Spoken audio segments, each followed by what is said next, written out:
Today we delve into one of the most fascinating and controversial chapters in the history of power, the scandals associated with the papacy. For centuries, the Vatican has been considered the heart of spiritual power. But behind the sacred walls of history, political games, corruption, and ruthless ambition have shaped the Church in ways many have never heard. From teenage popes and sold-out popes to secret trials and deadly feuds, we uncover the hidden truths that shook the very foundations of the Catholic Church. So fasten your seatbelts for a deep and enlightening journey through the shadows of the papal past, because history isn't always holy.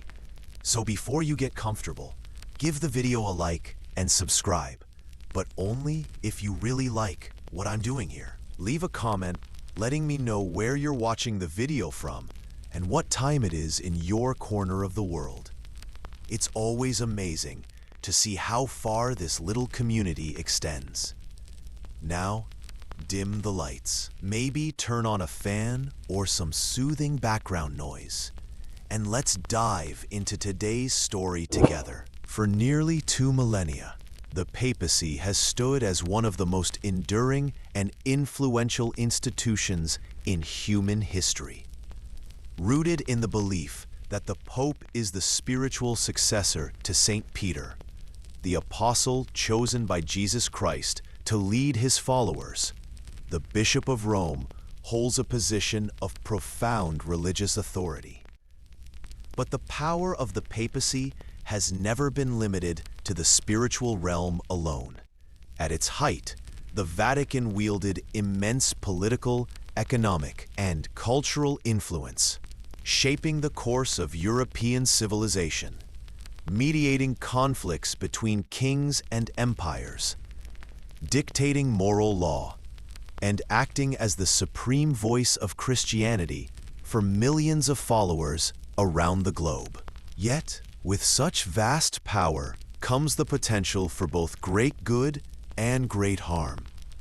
While many popes throughout history have been revered for their piety, wisdom, and efforts to guide the faithful, not all who ascended to the chair of St. Peter upheld the virtues expected of them. There have been darker chapters in the history of the papacy, times when the sacred office was corrupted by ambition, greed, cruelty, and scandal. Some popes used their position not to serve God or the Church, but to pursue personal gain, amass wealth, indulge in vice, or manipulate political systems for the benefit of their families and allies. These controversial and often shocking episodes challenge the perception of the papacy as an unbroken chain of holy and moral leadership. They serve as stark reminders that even within institutions built on spiritual ideals, human flaws and the thirst for power can take hold. In this exploration, we delve into some of the most notorious and morally compromised figures ever to occupy the highest seat in the Catholic Church. Men whose actions stained the legacy of the Vatican and left indelible marks on the pages of history. This is not a story of faith alone. It is a story of power, politics, betrayal, and at times, decadence. It is a journey through the darkest corridors of the Vatican, where robes of holiness often concealed ambitions far removed from the teachings of Christ. Let's go back to one of the darkest and most controversial periods in the history of the Catholic Church, a time known as the Saeculum Obscurum, or the Dark Age of the Papacy. This era stretched from around 904 to 964 AD and is also famously, or infamously, called the Pornocracy. That name comes from Greek and means rule of prostitutes. Why such a shocking label? Because during this time, the papacy was heavily influenced, some say controlled, by one powerful Roman family, the Theophylacts. The Theophylacts were incredibly wealthy and politically dominant in early 10th century Rome. At the head of the family was Theophylact I. He had a key financial role in the papal court and later became the Count of Tusculum. But it wasn't just the men pulling strings. In fact, it was the women of the family, especially Theophylact's wife Theodora and their daughter, Marozia, who left the biggest mark on history. These women weren't queens or popes, but they held enormous power behind the scenes. They decided who would become pope and used their influence to shape the church to fit their own political ambitions. At the center of this powerful family's grip on the church were two women, Theodora, the wife of Theophylact, and their daughter, Marozia. Writers from that time, like Liutprand of Cremona, described them as cunning and influential, using personal relationships, including alleged affairs, to gain political power. They were said to control who became pope and who was removed, all to serve their own ambitions. Now, it's true that some of these accounts may be exaggerated or shaped by the moral judgments of medieval historians. But even so, the facts clearly show Theodora and Marozia held real political power in the Vatican. Marozia, in particular, played a key role in placing her lover, Sergius III, on the papal throne. He ruled as pope from 904 to 911, and according to several sources, they had a son, John XI, who later became pope himself at just 20 years old. All of this under Marozia's watchful eye.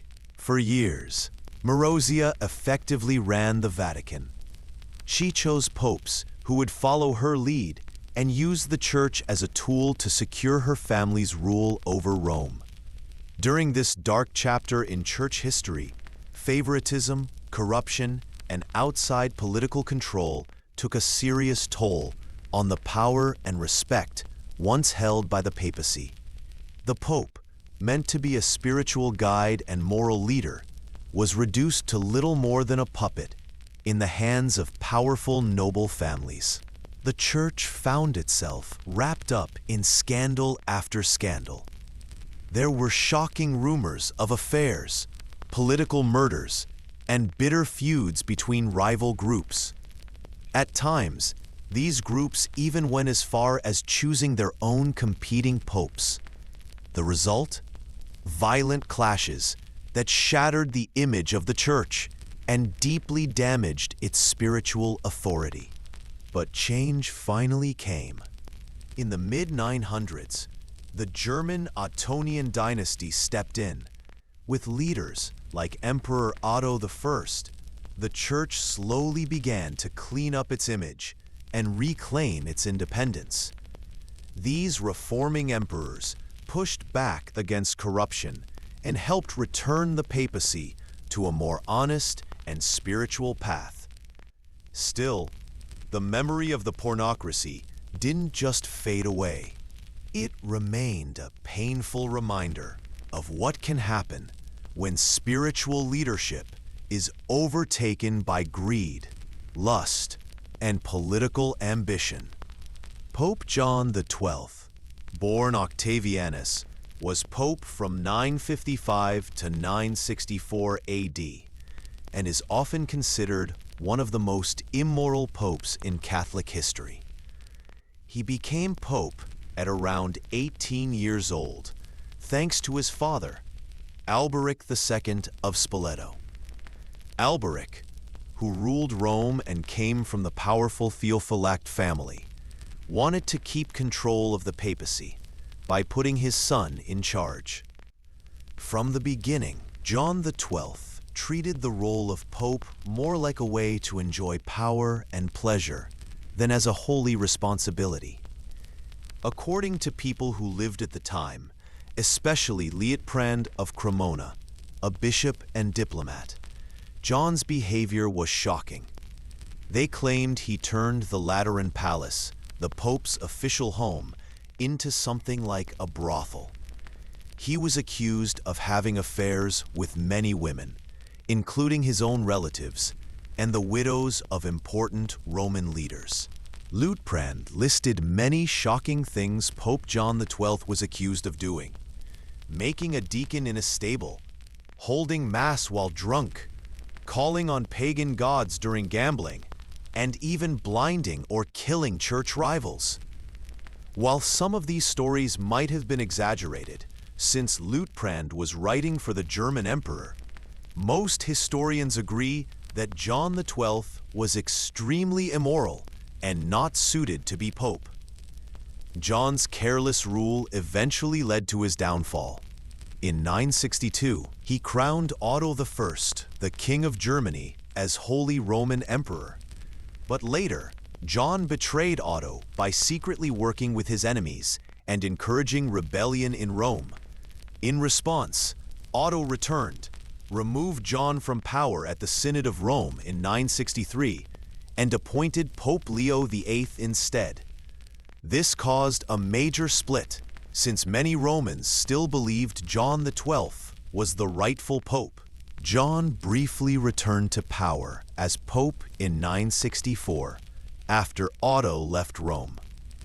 However, his return didn't last long. Later that same year, he died in unclear and disgraceful circumstances, reportedly from a stroke while in bed with a married woman. Still, some believe this story may have been a rumor created for political reasons. His time as pope is considered one of the lowest points in the Church's spiritual authority. His rule brought to light long-standing concerns about the Vatican becoming too involved in worldly affairs and losing its moral integrity.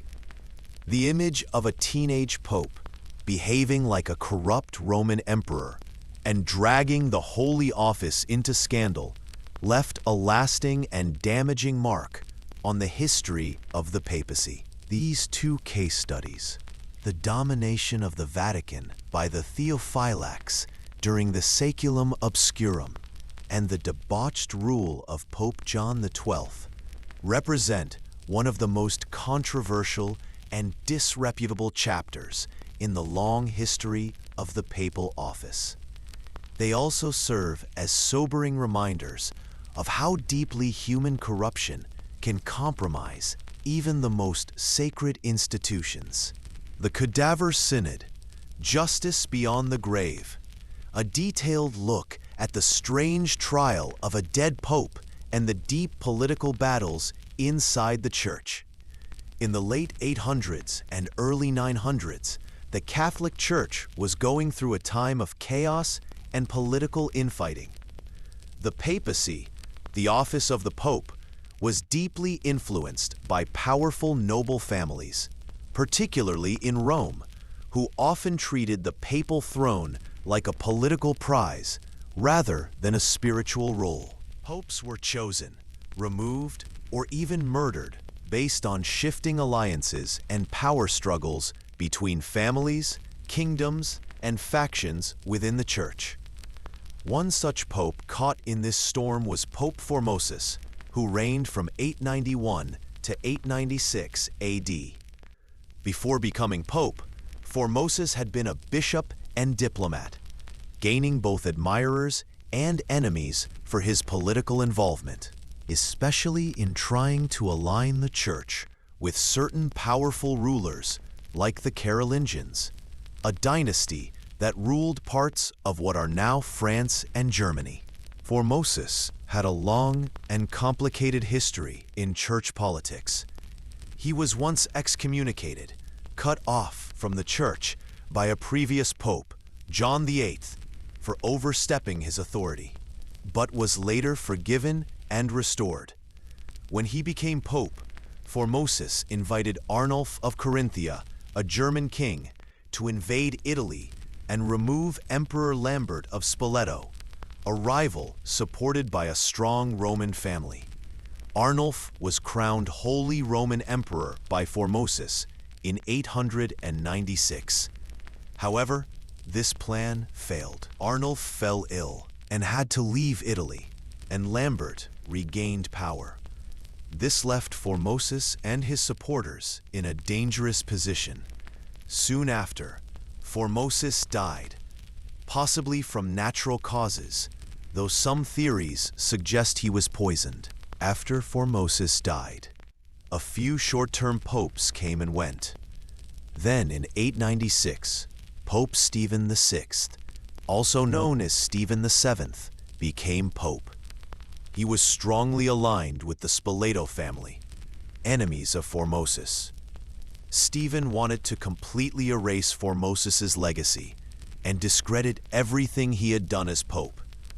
This led to one of the strangest events in church history, the Cadaver Synod, also called the Synodus Horrenda, or Horrible Synod. In January 897, Pope Stephen VI ordered that Formosus's body be dug up from its grave in St. Peter's Basilica, where it had been buried months earlier. The corpse, badly decayed, was dressed in papal robes, seated on a throne, and put on trial in front of a church council. During the trial, a deacon was forced to stand beside the body and speak on its behalf, answering questions like, "Why did you become pope when you were still Bishop of Porto?" A charge that Formosus had held more than one bishopric, which was against church law. Stephen VI accused Formosus of violating canon law and of being unworthy of the papacy. The court, led by Stephen himself, found the corpse guilty. As punishment, the papacy of Formosus was declared invalid. All his acts as pope were annulled. The fingers he had used to bless people were cut off. His body was stripped of its papal garments. Then, in a final act of disrespect, the corpse was thrown into a common grave. Later, it was dug up again and thrown into the Tiber River, the main river that runs through Rome. The spectacle of putting a dead pope on trial shocked and disgusted many people, even in a time of intense political corruption. The Roman public and many clergy were outraged. Not long after the trial, Pope Stephen VI faced a backlash. A rebellion broke out in Rome, and he was imprisoned and later strangled to death in prison in August 897. Later popes, starting with Pope Theodore II, tried to undo the damage. Theodore II held a short reign, but ordered that Formosus's body be recovered from the Tiber and given a proper burial. Pope John IX, who came after Theodore, held a synod that declared the Cadaver Synod invalid and forbade any future trials of dead people. However, some later popes still tried to undo or support parts of what Stephen VI had done, showing that the controversy continued for years. The Cadaver Synod became a symbol of just how far the political battles within the church had gone.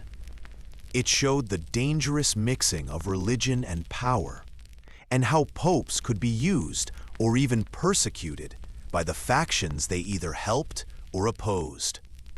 Even today, the event is remembered as one of the most bizarre and shameful episodes in papal history. It raised serious questions about justice, abuse of power, and the role of the church in politics. The image of a pope putting a corpse on trial remains a haunting reminder of the extremes people will go to in the name of revenge and control. The Western Schism, a church divided. By the late 1300s, the Catholic Church was already under stress. For nearly 70 years, from 1309 to 1377, the popes had lived not in Rome, but in Avignon, France. This period was known as the Avignon Papacy, and many people across Europe, especially in Italy, saw it as a time when the church was too heavily influenced by the French crown. In 1377, Pope Gregory XI moved the papacy back to Rome, trying to restore its traditional home and authority. However, when he died in 1378, the Church faced a major crisis over who would become the next pope. After Gregory XI's death, a new pope had to be elected. But the mood in Rome was tense. The Roman people demanded an Italian pope, as many feared the cardinals would choose another Frenchman and move the papacy back to Avignon. Under pressure, the mostly French group of cardinals elected Bartolomeo Prignano, an Italian who was not yet a cardinal, but had served as Archbishop of Bari. He took the name Pope Urban VI. At first, the choice seemed to satisfy everyone. He was Italian, but not connected to any major political factions. However, it quickly became clear that Urban VI had a difficult, even dangerous personality. Pope Urban VI soon showed signs of anger, arrogance, and cruelty. He criticized the cardinals openly, insulted them, and even threatened them with violence.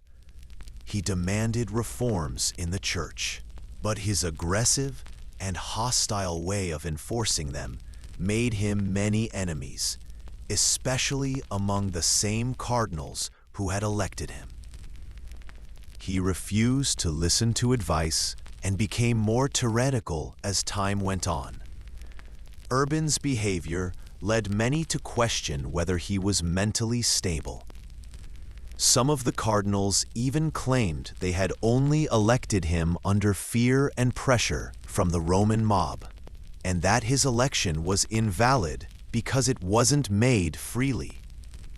In response to Urban VI's conduct, 13 cardinals, mostly French, left Rome and declared his election null and void. They held a new election in September 1378, choosing a different pope, Robert of Geneva, who took the name Clement VII. He set up his papal court in Avignon, starting a rival papacy. Now there were two popes, one in Rome and one in Avignon, each claiming to be the true head of the church. This marked the beginning of the Western Schism, also known as the Papal Schism, which would last for nearly 40 years. The schism divided all of Catholic Europe. Different countries took sides, often based on political alliances rather than religious belief. France, Scotland, Spain, and some Italian states supported Clement VII in Avignon. England, the Holy Roman Empire, and much of northern Italy supported Urban VI in Rome. Each pope excommunicated the followers of the other, and the church became deeply split, not only at the political level, but also in the eyes of ordinary Christians, who were confused about which pope was the true leader. Urban VI remained pope in Rome until his death in 1389, and his reign continued to be marked by violence. He even tortured and executed cardinals who opposed him, including those he suspected of conspiring against him. After Urban's death, his successors continued the Roman line of popes, while the Avignon popes maintained their own line. Eventually, a third line of popes was created in an attempt to resolve the issue. In 1409, a church council in Pisa tried to fix the schism by deposing both the Roman and Avignon popes and electing a new pope, Alexander V. But instead of solving the problem, this move created a third pope, making things even more confusing. The schism finally ended at the Council of Constance, 1414 to 1418, where church leaders and political rulers came together to resolve the crisis. The council forced the resignation of the Pope in Pisa and deposed the Avignon Pope. The Roman Pope at the time, Gregory XII, agreed to step down voluntarily. In 1417, the council elected a new pope, Martin V, who was accepted by almost everyone. This marked the official end of the Western Schism and restored unity to the papacy. The Western Schism left a long-lasting mark on the Catholic Church. It made many believers lose trust in the Pope's authority. It damaged the Church's image because people saw how political fights and power struggles had taken over its leadership. This caused many to call for change, which eventually led to even bigger problems later on, like the Protestant Reformation. The schism also revealed a serious flaw in the Church's system. There was no clear way to settle arguments about who the real pope was. It showed how risky it is when the Church becomes too deeply involved in politics. The Borgia papacy, nepotism and notoriety. Who were the Borgias? The Borgias were a Spanish-Italian family that rose to great power in the 15th century, especially in the Catholic Church. They became one of the most infamous families in European history, often associated with greed, corruption, scandal, and murder. Their name is most often linked with Pope Alexander VI, born Rodrigo Borgia, whose time as Pope, 1492 to 1503, was one of the most controversial in Church history. Rodrigo Borgia was born in Spain in 1431 and came from a powerful family. His uncle, Pope Calixtus III, made sure Rodrigo received top positions in the Church early in life. Rodrigo became a cardinal and later the vice-chancellor of the Church, one of the most important positions in the Vatican. He held this post for over 35 years, gaining wealth, influence, and many political allies. In 1492, after the death of Pope Innocent VIII, Rodrigo Borgia was elected pope. He took the name Pope Alexander VI. His election was widely believed to have involved simony, the buying and selling of church offices. Many claimed that Rodrigo paid large bribes to other cardinals to secure their votes. As Pope, Alexander VI was known for nepotism, the practice of giving high-ranking church or political positions to family members. He openly promoted his children, especially his son, Cesare Borgia, and daughter Lucrezia Borgia. Although popes were expected to live celibate lives, Alexander VI had several mistresses and multiple children, whom he recognized publicly. He used the papacy to advance their careers and gain land, titles, and power. Cesare Borgia was made a cardinal while still young, and later became a powerful military leader. Alexander helped him conquer territories in central Italy. Lucrezia Borgia was used as a tool for forming alliances, married off several times to noble families for political gain. These actions were seen as deeply corrupt and scandalous, even by the standards of the time. Pope Alexander VI was also known for living in luxury. He hosted elaborate feasts and celebrations, sometimes with questionable behavior. His court at the Vatican became a symbol of excess and immorality. Stories spread, some true, others exaggerated, about orgies, bribery, and poisonings. Though many of these tales were fueled by enemies of the Borgias, Alexander's papacy was clearly marked by favoritism, corruption, and greed. Alexander VI was also deeply involved in the politics of the time. He worked hard to protect and expand his family's influence by forming and breaking alliances with powerful rulers such as the kings of France, Spain, and Naples. He supported France's King Charles VIII during his invasion of Italy, then later turned against him when it suited his goals. Alexander constantly shifted loyalties to maintain power and secure territories for Caesarea. He even used the Church's power to issue papal bulls, official decrees that shaped world history, like the Treaty of Tordesillas in 1494, which divided newly discovered lands outside Europe between Spain and Portugal. By the time Alexander VI died in 1503, the papacy was seen by many as deeply corrupted. His reign had made people question the moral integrity of the Church. While some admired his political skill and boldness, most remembered him for manipulating the Church for personal and family gain.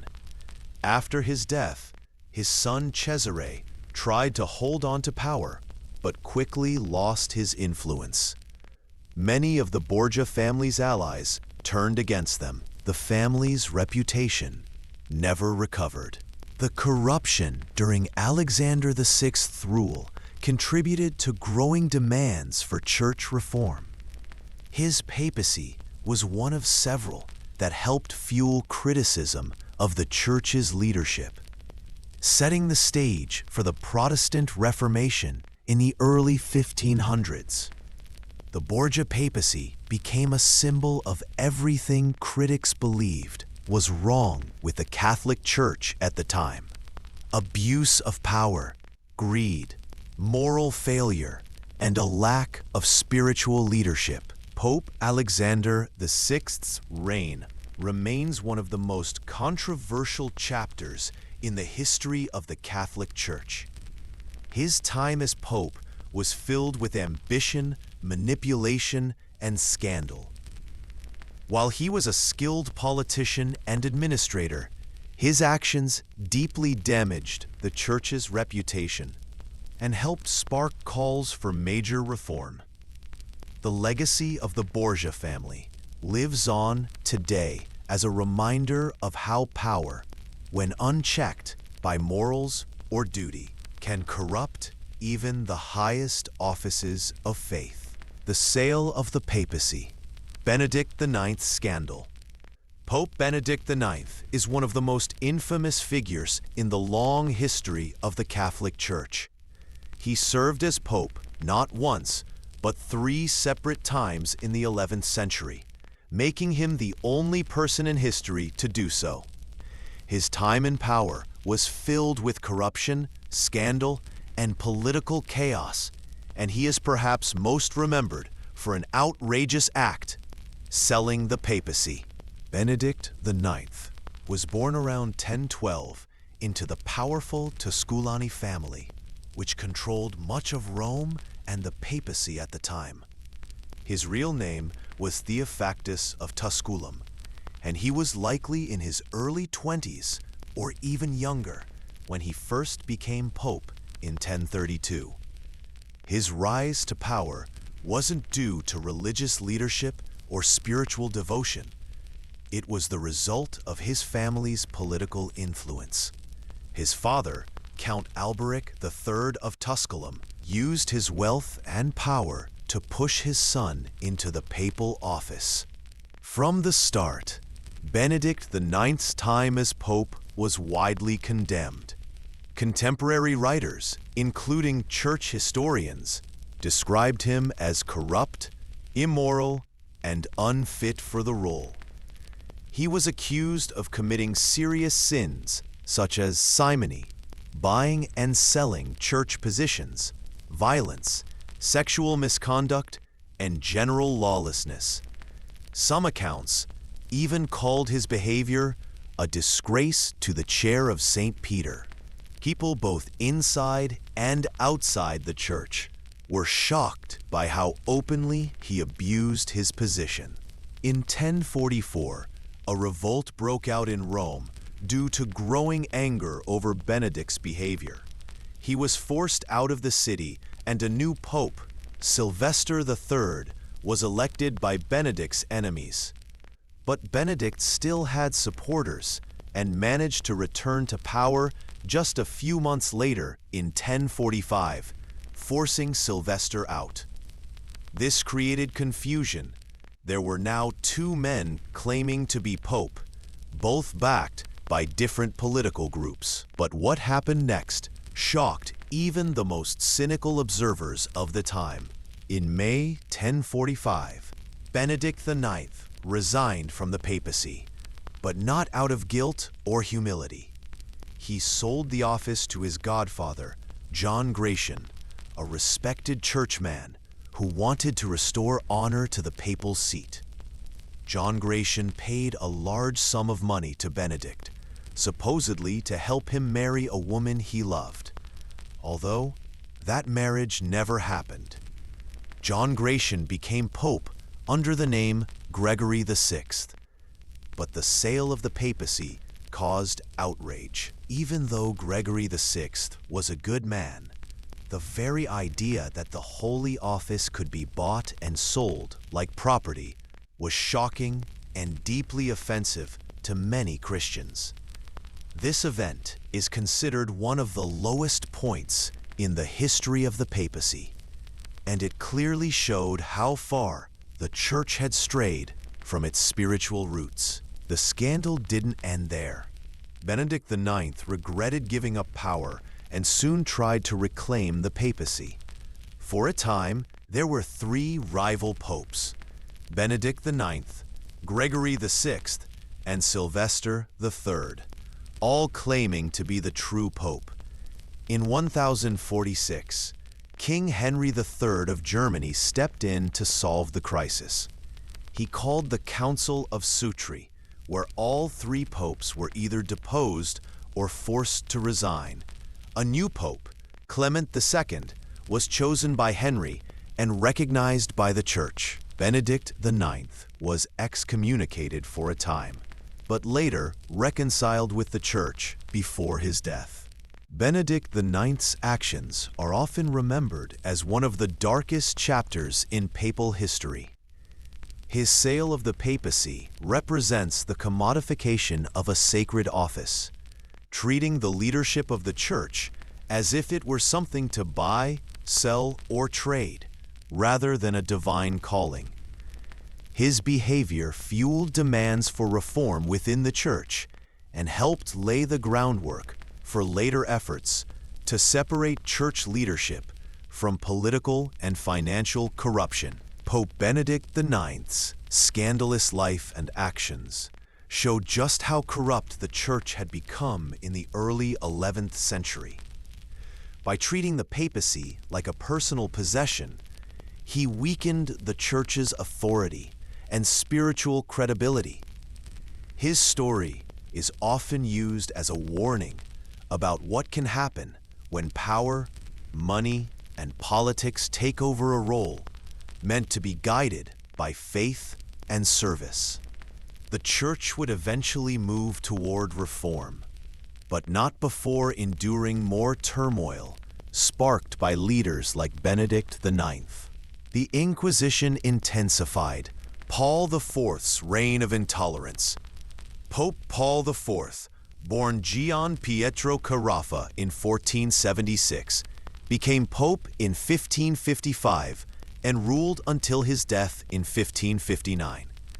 Before becoming pope, he had a long career in the Church as a strict and serious reformer.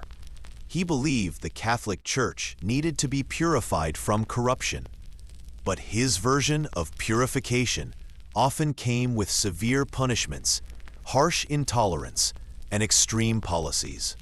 His papacy came during the time of the Counter-Reformation, a movement by the Catholic Church to respond to the spread of Protestantism and to reform itself from within. However, Paul IV's methods were some of the most oppressive and hardline seen during this period.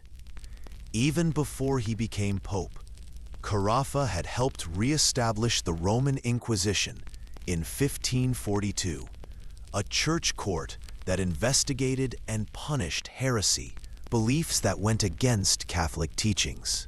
But once he became pope, Paul IV took the Inquisition to a much more extreme level. He believed that anyone who disagreed with official church teachings was dangerous. Under his leadership, the Inquisition expanded its reach, targeting not only Protestants, but also Catholic thinkers, scientists, artists, and anyone who questioned church authority. Used torture and secret trials to extract confessions from the accused. Imprisoned or executed many people, including clergy, intellectuals, and ordinary citizens. One famous victim was Cardinal Giovanni Morone, who was falsely accused of heresy and imprisoned for years without trial. Even after Paul IV's death, Morone was found innocent and released. Paul IV also created a list known as the Index Librorum Prohibitorum, or the Index of Forbidden Books. This was a list of books that Catholics were not allowed to read, own, or publish. The index included works by Protestant writers, scientific thinkers, and even Catholic authors who had written anything critical of the Church. His goal was to control information and limit the spread of ideas that challenged church teachings. People caught with forbidden books could be punished by the Inquisition. One of Paul IV's most infamous actions was his treatment of Jewish communities in Rome and other parts of the Papal States. In 1555, he issued a papal decree called Cum Nimis Absurdum, which forced Jews to live in a walled area of Rome known as the Roman Ghetto, the first official Jewish ghetto in the city's history. Required Jews to wear special clothing or badges so they could be easily identified. Banned Jews from owning property, running certain businesses, or interacting freely with Christians. Ordered that synagogues be reduced in number and that Jews could not study important Jewish texts freely. These policies were based on Paul IV's belief that Jews were spiritually inferior and should be separated from Christians. His rules remained in effect for many years, even after his death, and set a pattern of discrimination that continued in later church policy. Paul IV was also known for his hostility toward Protestants, whom he saw as dangerous enemies of the Church. He believed in using force and censorship to crush any sign of Protestant influence in Italy. But he wasn't only hard on Protestants. He was also suspicious of moderate Catholics and anyone who supported compromise or peaceful discussion. He fired many church officials he didn't trust and made enemies across Europe. He even clashed with King Philip II of Spain, one of the most Catholic monarchs of the time. When Pope Paul IV died in 1559, many Romans were relieved. He had ruled with such strictness and fear that people openly celebrated his death. Rioters burned the buildings of the Inquisition in Rome, destroyed statues and symbols of Paul IV, tried to erase his memory because of the suffering and division he had caused. Paul IV's reign is remembered as one of the most harsh and intolerant periods in papal history. While he believed he was defending the faith and purifying the Church, his methods caused fear and suffering among Jews, Protestants, and even faithful Catholics. A climate of censorship and suspicion that stifled learning and creativity. Long-term damage to the Church's reputation especially in how it treated minorities and dissenters. His actions are often seen as an example of religious extremism, where the desire to protect faith crosses into cruelty and injustice. Pope Paul IV's time as pope was marked by intense religious control, harsh punishment, and deep intolerance. His expansion of the Inquisition and creation of the Roman ghetto show how the Church, under his leadership, used fear and force to keep power. His papacy left behind a legacy of division, discrimination, and suppression, revealing the darker side of Church history during the Counter-Reformation. The Reformation catalyst, Leo X's Indulgences. Pope Leo X, born Giovanni di Lorenzo de' Medici in 1475, became pope in 1513 and ruled until 1521. He was a member of the powerful Medici family of Florence, famous for its wealth, political power, and support of the arts. Leo X was highly educated, charming, and cultured, but he was also known for being extravagant and more interested in politics and luxury than spiritual leadership. His papacy is most remembered for playing a key role in starting the Protestant Reformation, largely because of his decision to sell indulgences to raise money. In the Catholic Church at the time, an indulgence was a document sold to people that promised reduced punishment for sins, either for themselves or for loved ones who had died. The Church taught that even forgiven sins required a time of purification in purgatory before a soul could enter heaven. Originally, indulgences were meant to be part of a larger process that included confession, repentance, and good deeds.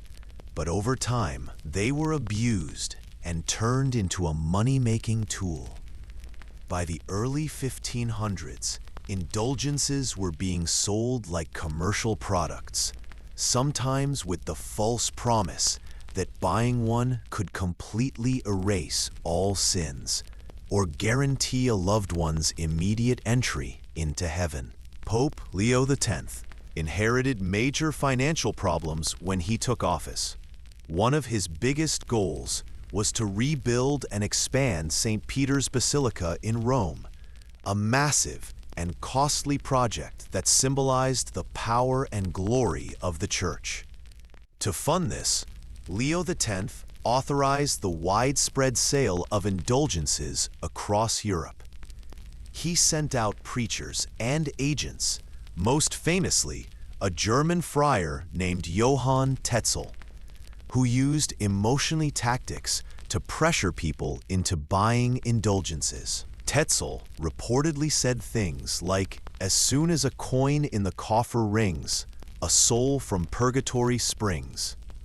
This practice deeply disturbed many Christians who felt that the Church was exploiting people's faith and fears just to raise money. It also blurred the line between spiritual salvation and financial transaction, making it seem as if heaven could be bought. One of the most vocal critics of indulgence sales was a German monk and theology professor named Martin Luther. In 1517, Luther wrote his famous 95 Theses, a list of arguments challenging the Church's teachings and practices, especially the abuse of indulgences. He nailed the document to the door of the Castle Church in Wittenberg, Germany, sparking a massive religious movement now known as the Protestant Reformation. Luther argued that salvation could not be bought. It came through faith alone. The Church had no authority to sell forgiveness. Popes and priests had become too corrupt and power-hungry. When Leo X heard about Luther's actions, he at first dismissed him as a minor troublemaker. But as Luther gained supporters, Leo excommunicated him in 1521, declaring him a heretic. However, by that time, the Reformation had already begun to spread rapidly. While people across Europe were being pressured to buy indulgences, Leo X was living a life of great luxury in Rome. He, through lavish feasts and celebrations, supported artists like Raphael and other Renaissance masters, spent huge sums on clothes, art, and architecture, drained the church's treasury, and even borrowed money to support his spending. This made the contrast between the church's teachings and its actual behavior even more obvious. Many people saw Leo X as a symbol of the church's greed and moral decay. Pope Leo X's decision to finance church projects by selling indulgences helped trigger one of the most important events in Christian history, the Protestant Reformation. His actions, though not unusual for his time, exposed deep problems within the church: abuse of spiritual power for money, lack of accountability at the highest levels of leadership, detachment from the needs and concerns of ordinary believers. These events forced the Catholic Church to eventually face serious calls for reform. In the years and decades that followed, church leaders began to clean up some of the worst abuses, partly in response to the criticism and competition from Protestant reformers. The story of Leo X reminds us that when religious institutions become too focused on wealth and power, they risk losing their moral authority. It also shows the importance of listening to criticism, correcting wrongdoing, and keeping religious leadership focused on faith, service, and humility.